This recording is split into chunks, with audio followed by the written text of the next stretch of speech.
Pada tahun pembukaan Mekah ini jugalah Ummu Hani baru memeluk agama Islam. Kita perkenalan sikit dengan Ummu Hani ni. Siapa Ummu Hani? Ummu Hani ialah kakak kepada Sayyidina Ali. Yang ni Sayyidina Ali tu sepupu dengan Nabi. Ummu Hani ni pun sepupu lah. Bila sepupu ni tidak mahram, boleh menikah dah. Pada tahun pembukaan Mekah ni cerita dia. Sebelum pada tu cerita dia ni tak ada. Sebab apa? Sebab dia tidak Islam lagi. Sebelum daripada ni ada. Lepas pada ni baru ada cerita. Misalnya dalam hadis ni dia sebut, gitulah cerita ni. Kira-kiranya Nabi SAW pergi ke rumah dia tu mandi tu. Pergi ke rumah dia. Ataupun setengah ulama kata tidak, di tempat yang lain. Tetapi kerana sesuatu keperluan, dia pergi nak berjumpa dengan Nabi SAW. Dia pergi. Apa yang dia pergi tu, kalau kita kata tidak di rumah dia, kalau rumah dia tak apalah dia pergi. Tapi pergi kalau di rumah dia pun, kalau sudah tahu orang duduk mandi, apa yang pergi juga. Ada benda penting lah tu kira-kiranya. Ada benda penting lah tu. Gapo antara benda pentingnya?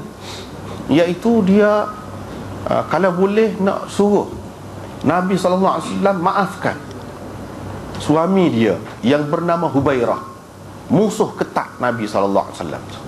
Jangan dihukum lah. Minta dilepaskan, dibebaskan dia. Dia nak minta tu. Tapi sia-sia saja usaha dia tu. Sebab suami dia tu tak sah Islam.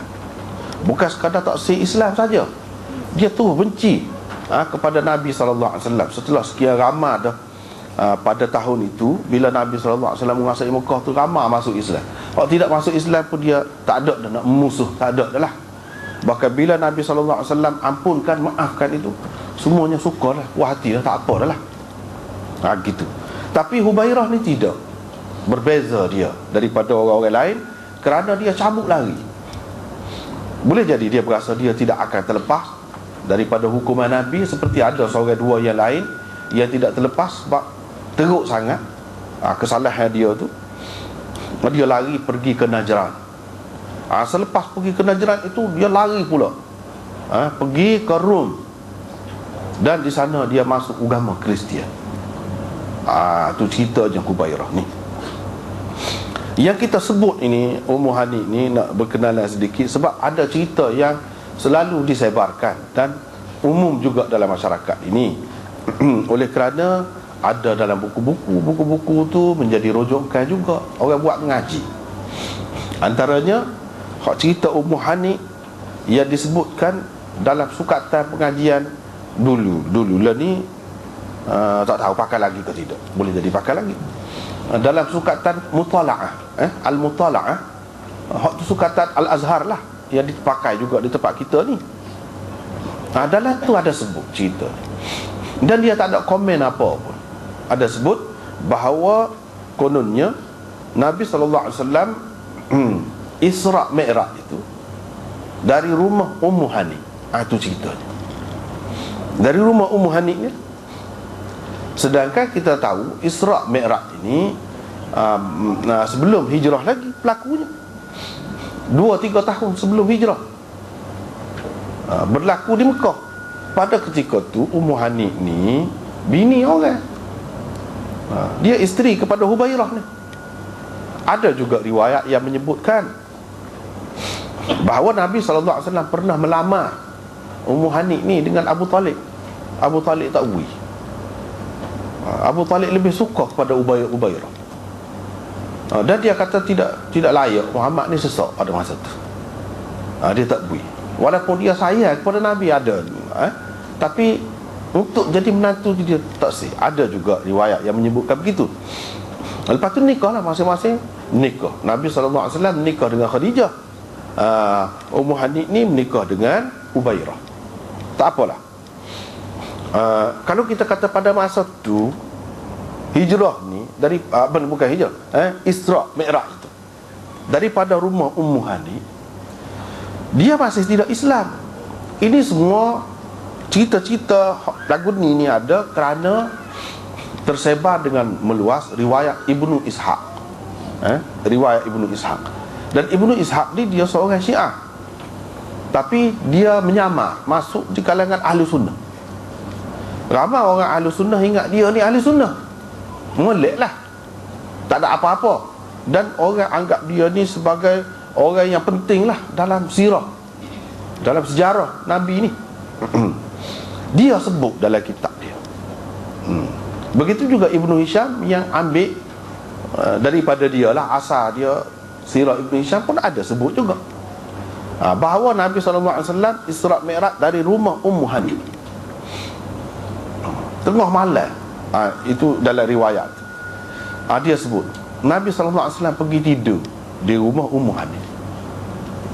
Nabi SAW sembahyang Isya sekali dengan Ummu Hani ke apa. Dia bersembahyang dengan kami, kata Ummu Hani dalam riwayat tu. Lepas tu bila Isra' Mi'raj, balik pula malam tu, pagi tu sembahyang pula subuh sekali. Lepas tu Nabi SAW nak pergi royak kepada orang lah, cerita Isra' Mi'raj.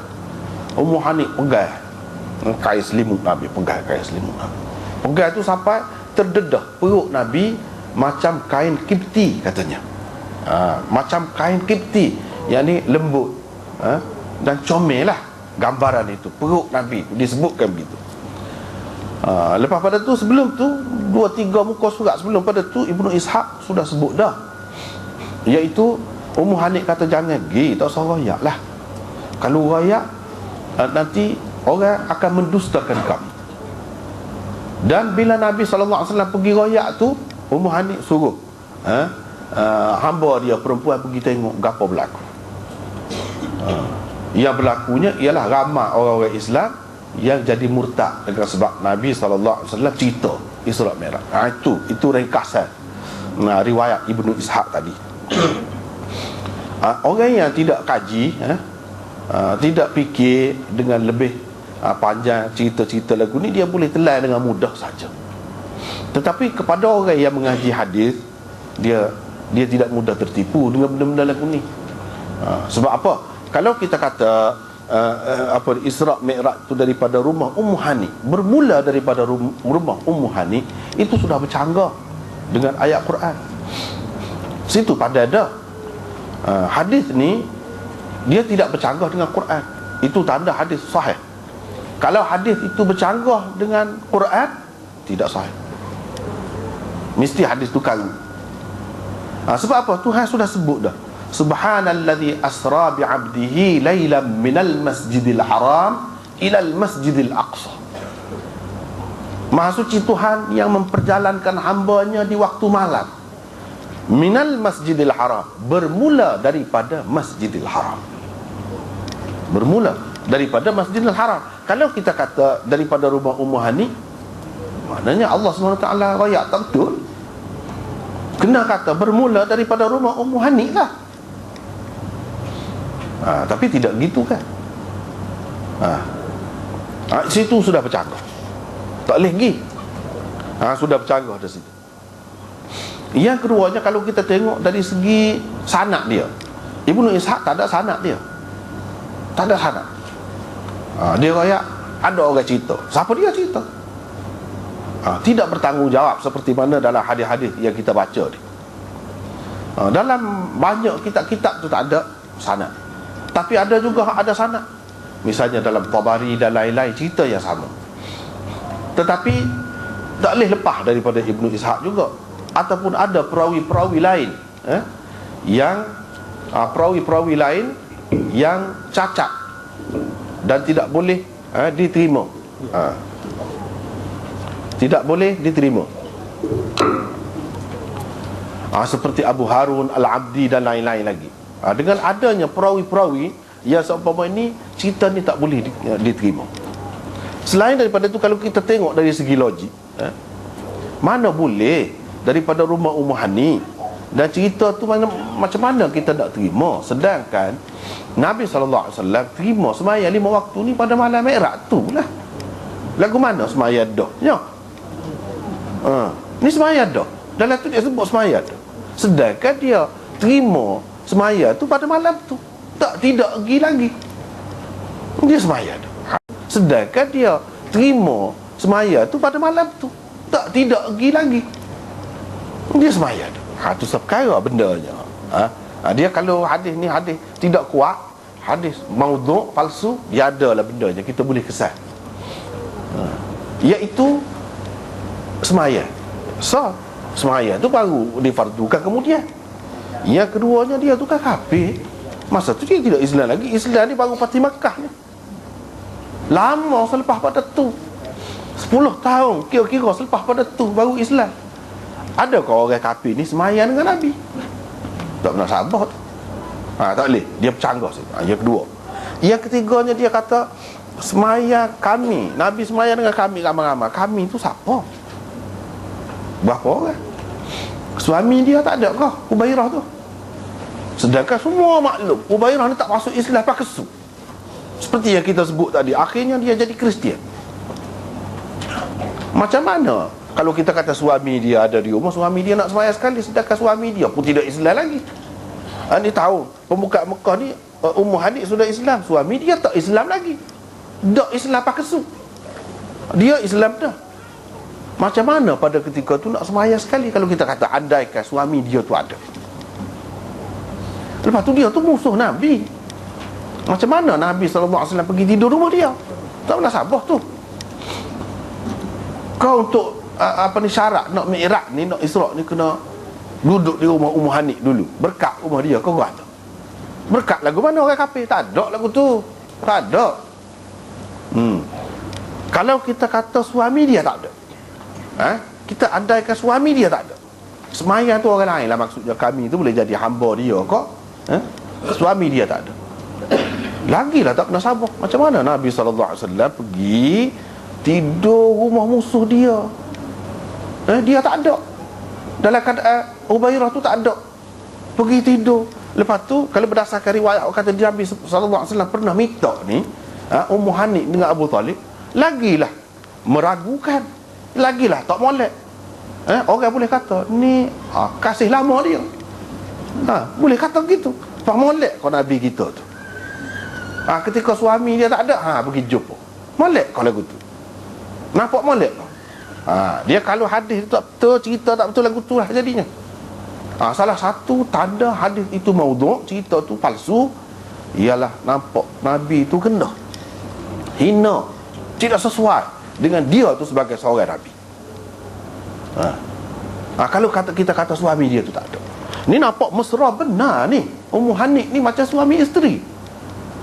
Kalau kita kata dia pergi jumpa gitu-gitu je, dia tidur suku, ni apa ya, ke pagi tu pula dia nak pergi royak kat orang tu, pegang gitu semuanya. Itu cara bini tu pegang tu.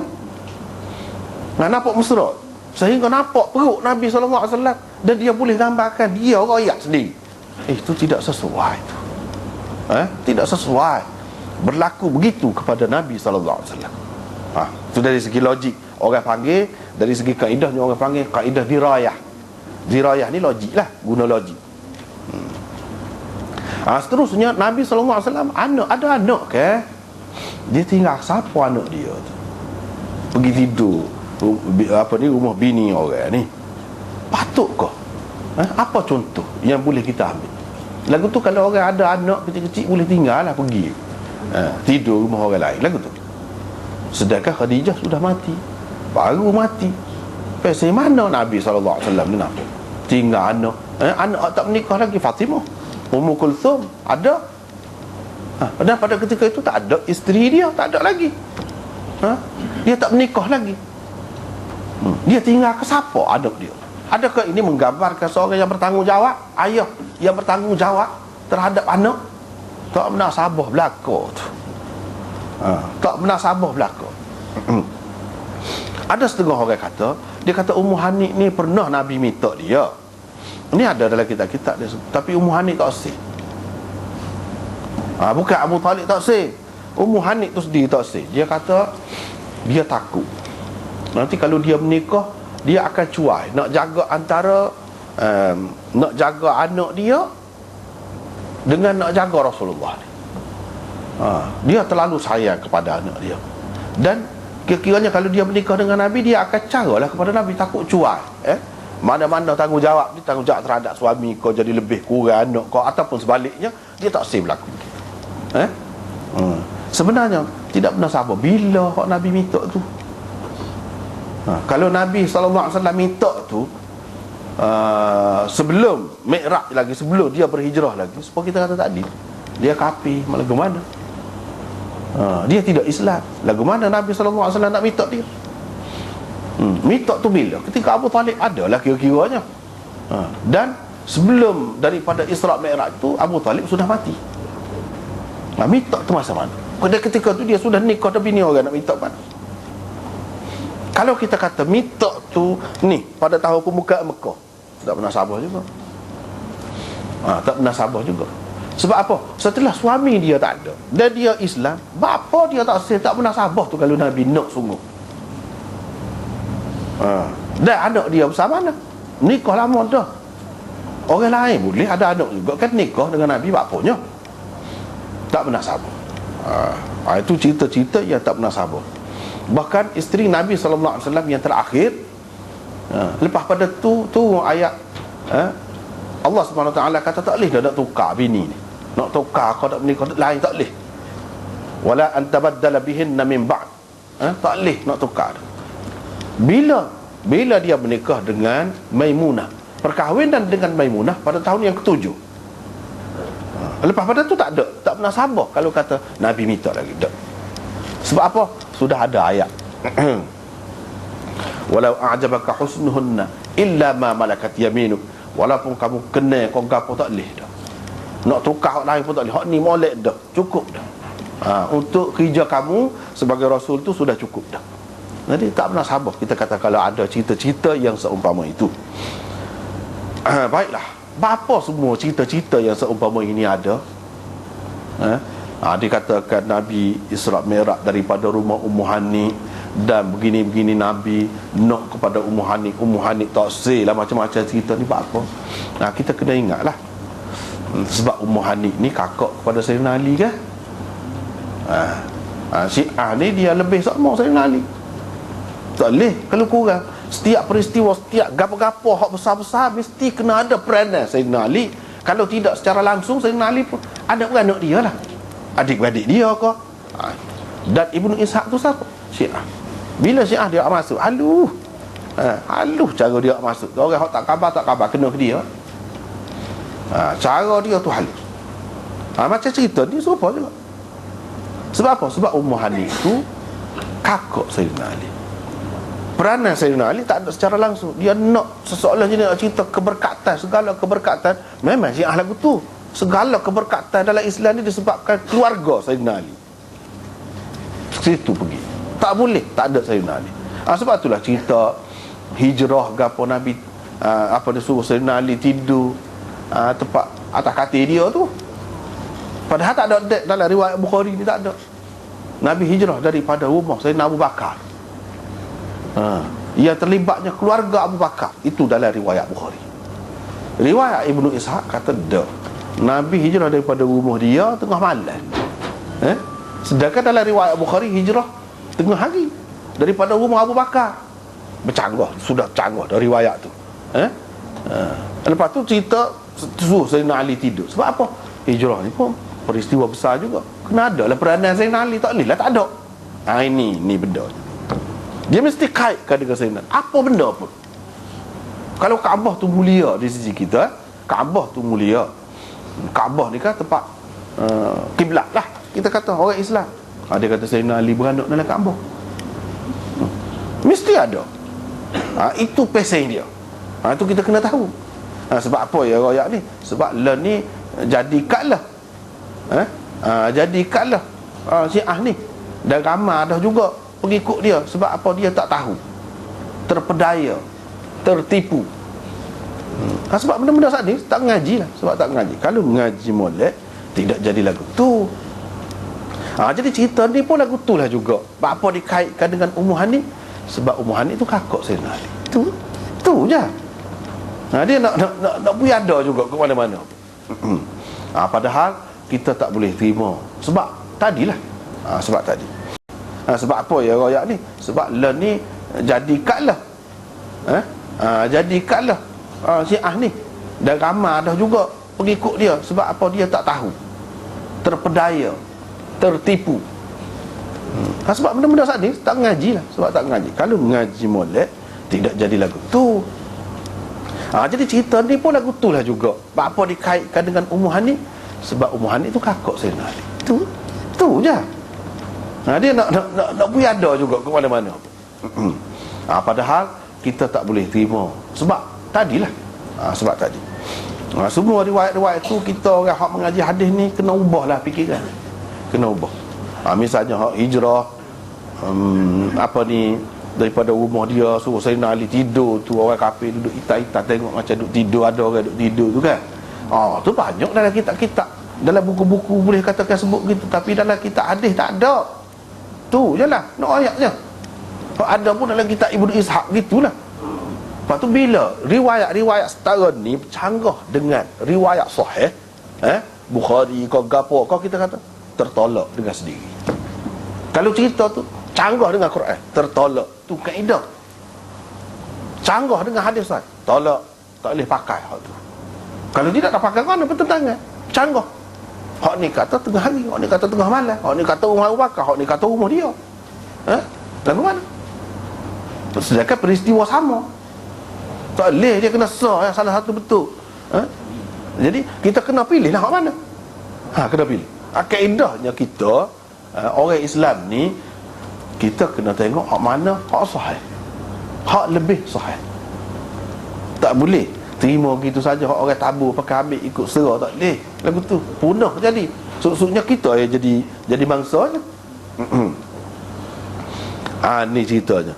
Ummu Hani pada tahun yang ke-8 baru tubik cerita dia. Sebelum pada tu tak ada. Orang lain duduk parai, duduk gitu gini masa di Madinah, duduk tolong Nabi gapo. Dia tak ada nama dia. Sebab apa? Sebab seperti kita kata tadi, dia baru Islam pada ketika ni. Orang yang sebut cerita tadi nak cerita dia ni lama dah Islam. Bila lama Islam kan satu kelebihan. Kalau keluarga Sayyidina Ali ni, adik-adik Sayyidina Ali ni Islam lambat, itu satu kekurangan. Buatlah cerita. Ni cerita-cerita ni banyak hak palsu, banyak hak palsu.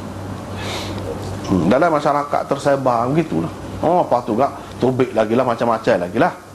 Tambah atas tambah, nasi tambah orang kata. Lepas pada tu dah Nabi pun tubik lah cerita. Dia pun ambil pasir segenggam, waja'alna min baini aidihim saddan, tabur benar. Orang duk pakai hak tu, padahal benda tak tahu mana. Benda tak tahu mana. Tak boleh nak pegang. Tak boleh nak pegang.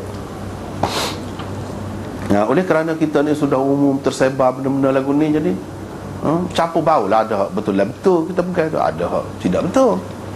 Hak tidak betulnya macam saat ni.